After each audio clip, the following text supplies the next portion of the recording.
Salutations, chers amis, que la paix et la grâce de notre Seigneur Jésus-Christ abondent dans votre cœur.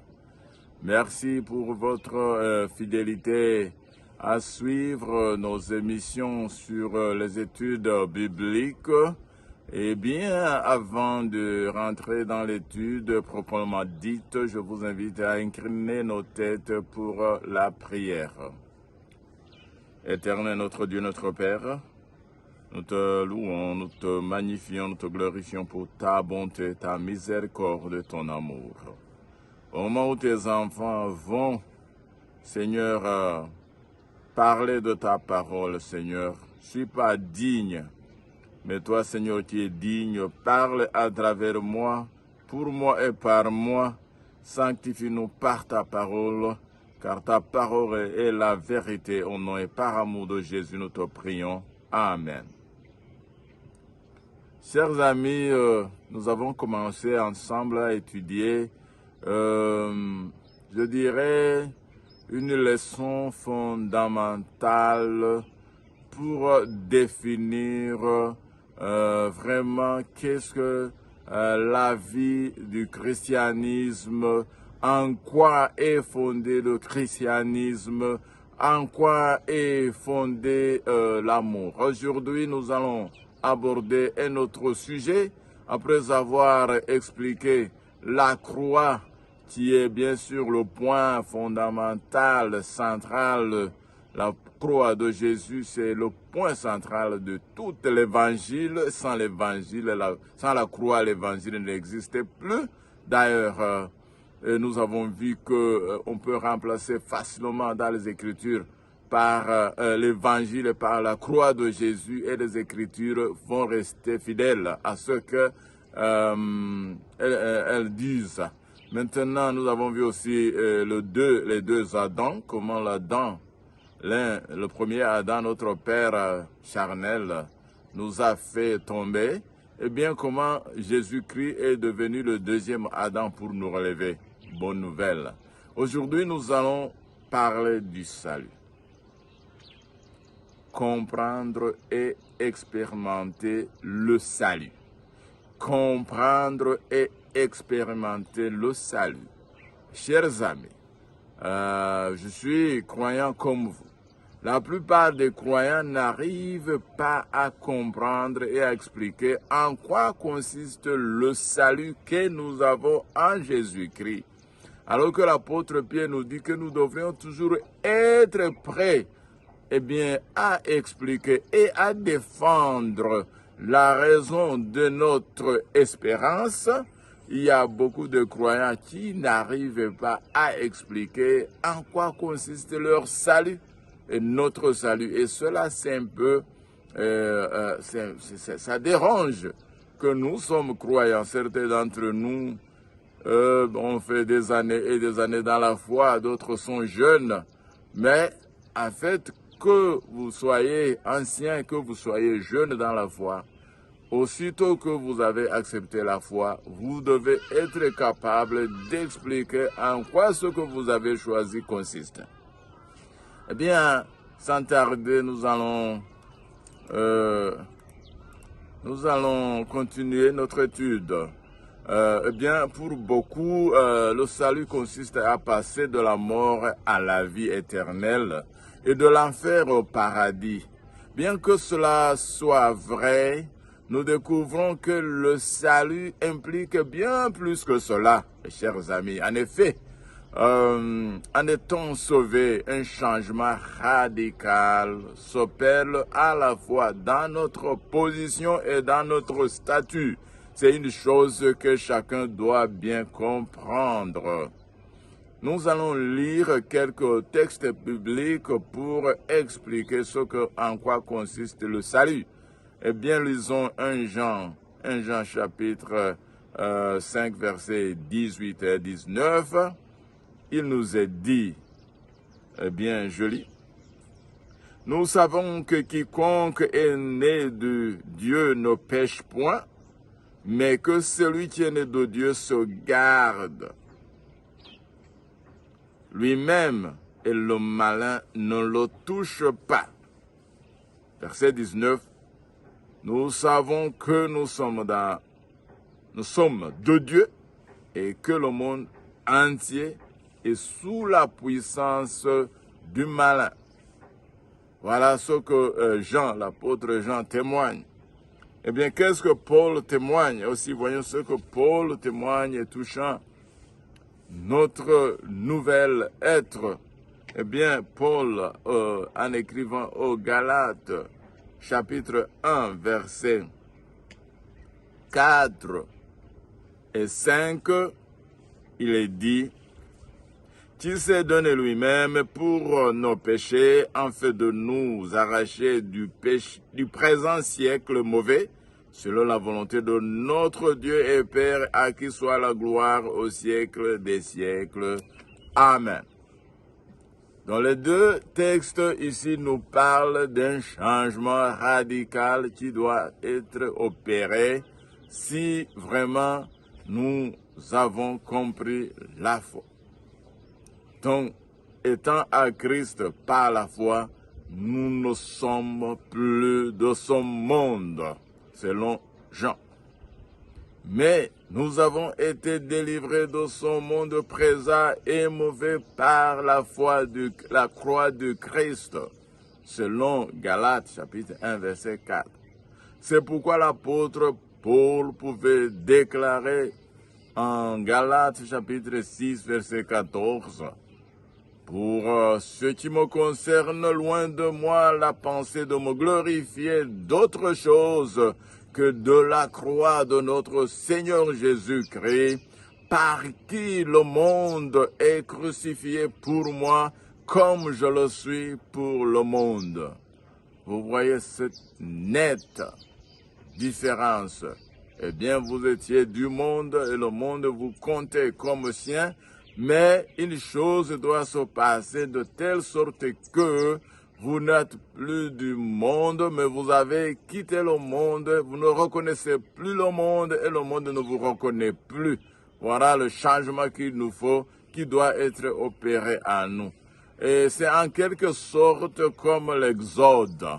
Si vous avez étudié le livre de l'Exode, le salut peut donc être défini comme une exode de son monde, qui est sous le contrôle de la domination de Satan, vers l'Église, entre parenthèses, l'Église est une communauté appelée de son monde vers la cité céleste, qui appartient au royaume de Dieu et qui est sous la domination du Christ.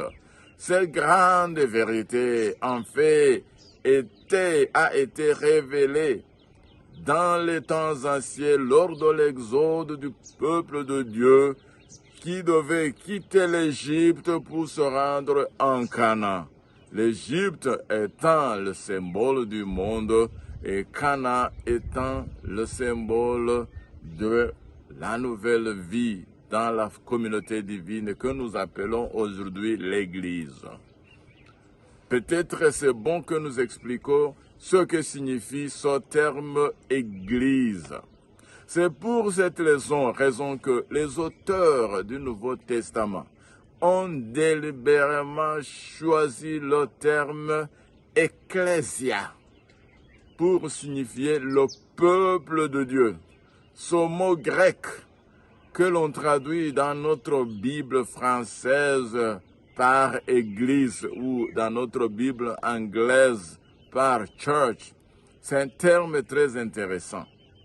Il est composé de deux mots qui, mis ensemble, révèlent une vérité très importante.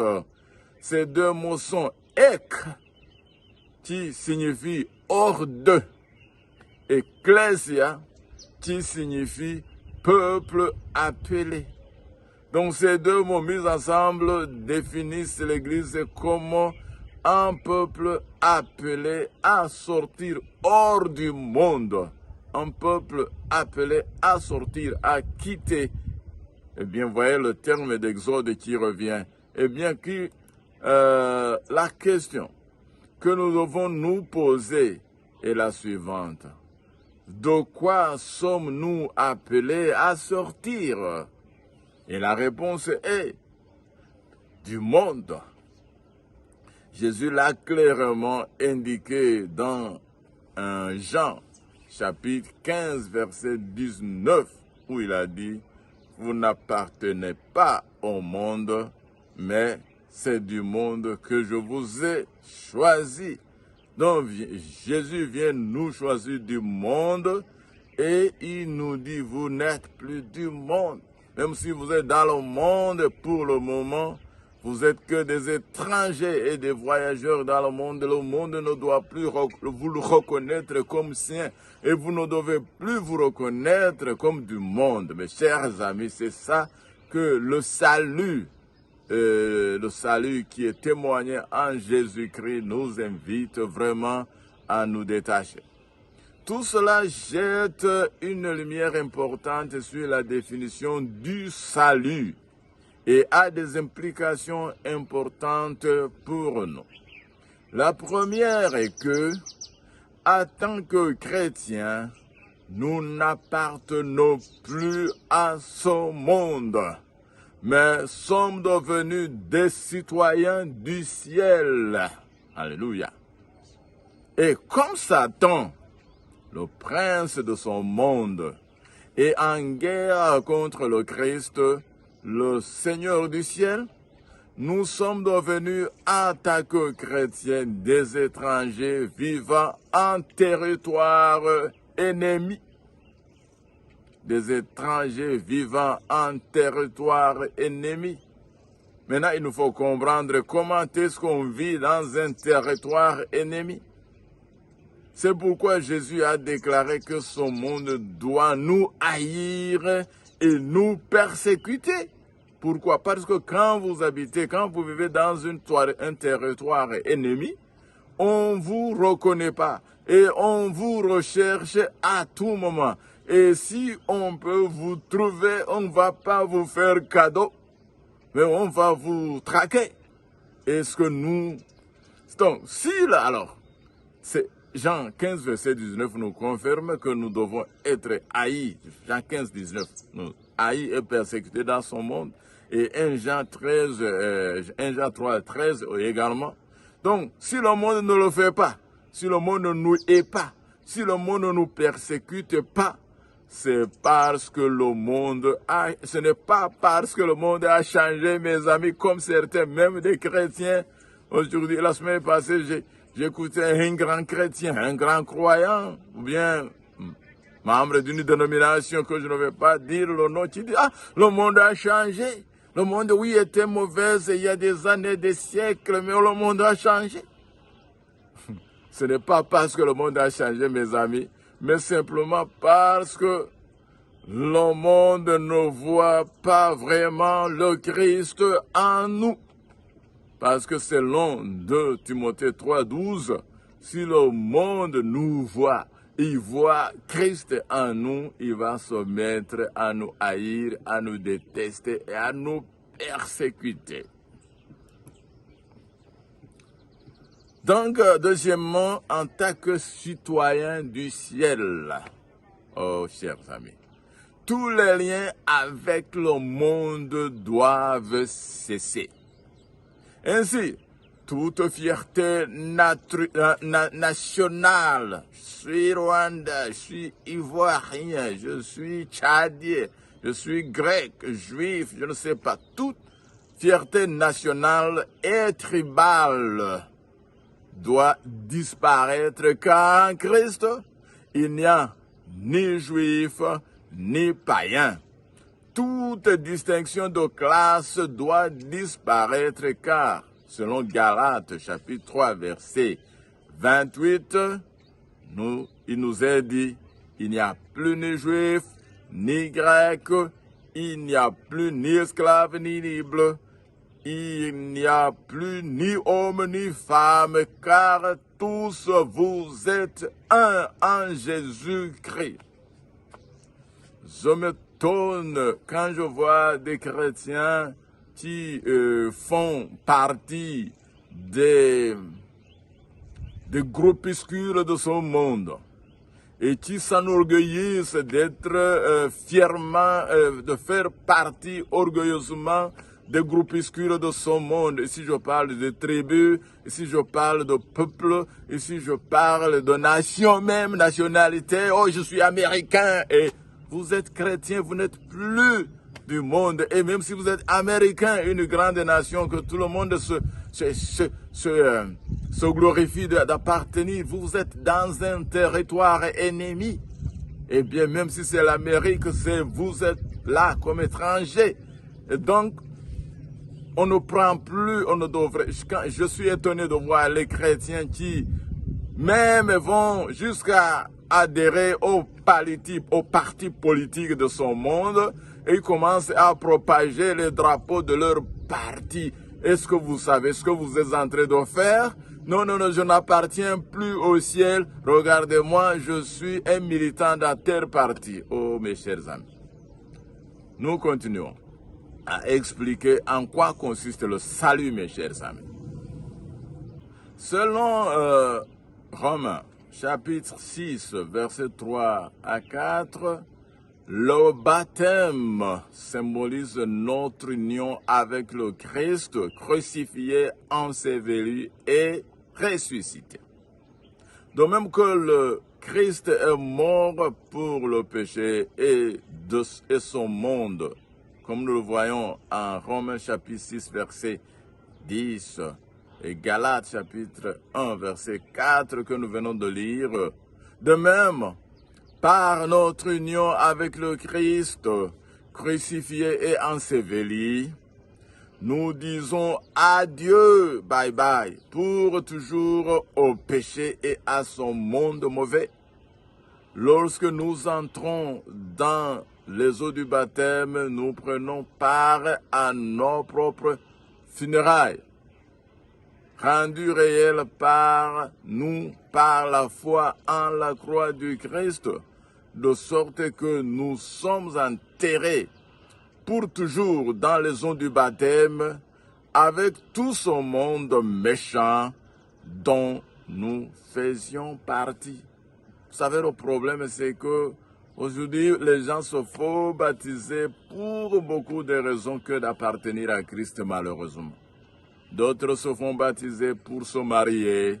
D'autres se font baptiser pour appartenir à une classe sociale quelconque. D'autres encore se font baptiser pour avoir un nom, une appartenance. Il y a même ceux qui ne savent pas quand ils ont été baptisés, pourquoi ils ont été baptisés, ceux qui sont baptisés enfants, bébés. Mais il y a même les adultes qui, malheureusement, même s'ils sont baptisés adultes, ne savent pas pourquoi. Bien. De même que Christ est ressuscité des morts sans péché, de même en Christ, nous sortons de l'eau comme des êtres nouveaux pour servir Dieu en nouveauté de vie, mes chers amis. Le baptême est donc une confession publique de notre foi par laquelle nous sommes devenus morts et notre vie est désormais cachée dans le Christ Jésus, comme nous le disait Colossiens chapitre 3, verset 3. C'est en ça que consiste le salut, mes amis, que l'ordonnance du baptême symbolise. Le baptême en soi ne signifie pas grand-chose. Le baptême en soi ne vous change pas, ne nous change pas. C'est tout simplement une déclaration, une confession publique pour dire, voici, vous me connaissiez comme quelqu'un du monde, citoyen du monde. À partir d'aujourd'hui, quand je sors de ces eaux, je suis devenu citoyen du ciel. Je ne me reconnais plus dans le monde parce que j'ai été crucifié avec mon Seigneur. Je mourrai avec mon Seigneur et je ressuscite avec mon Seigneur en nouveauté de vie et j'habite dans le ciel par la foi en attendant son avènement où le jour il va m'amener à vivre avec lui. Que chaque croyant garde donc à l'esprit que ce n'est pas l'acte du baptême qui nous sauve, mais que c'est notre abandon ou notre soumission à la vérité révélée dans le baptême qui nous sauve. Et cette vérité, nous venons de la voir, la mort, l'ensevelissement et la résurrection du Sauveur. Malheureusement, nombreux sont ceux qui pensent que le fait d'avoir été baptisé de la manière biblique, c'est-à-dire par immersion, les sauve en soi. Il s'agit d'une tromperie, mes amis, car l'acte du baptême, même s'il est accompli correctement, ne peut pas nous sauver. C'est pourtant une grande tragédie, mes chers amis, de voir tant de choses du monde se glisser dans l'Église d'aujourd'hui ou s'y infiltrer. Nous copions ses modes, nous acceptons sa philosophie et nous dépendons de ses ressources. Tout cela est en contradiction avec l'évangile du Christ. Et ce parce que l'Église a perdu de vue la véritable signification de la doctrine du salut. Il n'est pas étonnant que l'Église soit faible et qu'elle se distingue à peine de son monde, mes chers amis. Lorsque le Christ était sur terre, il était un étranger et un visiteur.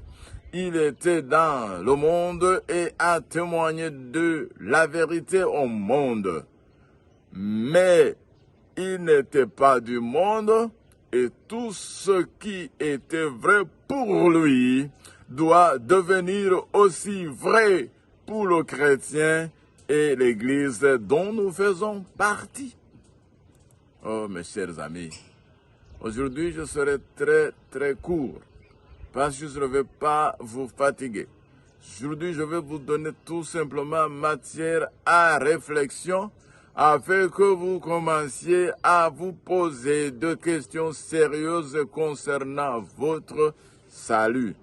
Est-ce que je suis sauvé? Est-ce que je suis né de nouveau? Est-ce que j'ai triomphé du monde? Est-ce que j'ai accepté de mourir avec Jésus, être enseveli et ressuscité? Est-ce que le monde, quelle est ma relation avec le monde aujourd'hui? Est-ce que je déteste? Est-ce que je hais le monde? Est-ce que j'avais dit le péché? Qui dit le monde veut dire le péché en réalité. Est-ce que le monde lui-même me déteste? Est-ce que le monde est inquiet que je sois là et que je fais ce que je fais? Ou bien le monde s'identifie tellement avec moi qu'il n'y a aucune différence? Nous allons mettre une pause sur notre étude. Nous continuerons la semaine prochaine parce que je ne vais pas vous fatiguer. C'est déjà une vérité bouleversante que je viens de vous envoyer aujourd'hui et je ne veux pas qu'elle continue, je ne veux pas continuer à marteler, mais je voudrais que tout le monde vraiment marque une pause et réfléchisse. 1 Jean chapitre 5 verset 14, nous venons dans l'épître selon Jean. Jean c'est l'un des écrivains de l'évangile qui ne rate, qui ne mâche aucun mot. 1 Jean chapitre 5 verset 4, nous lisons. Parce que tout ce qui est né de Dieu triomphe du monde. Et la victoire qui triomphe du monde, c'est notre foi, mes chers amis. Tout ce qui est né de Dieu doit triompher du monde. Eh bien, nous n'arrêtons pas là-bas. Aussi, nous lisons en Matthieu, que Dieu maintient concernant notre relation avec Dieu. Matthieu chapitre 6, verset 24, nous lisons. Nul ne peut servir de maître, car ou il haïra l'un et aimera l'autre, ou il s'attachera en l'un et méprisera l'autre. Vous ne pouvez servir Dieu et Mammon. Autrement dit, vous ne pouvez servir Dieu et le monde.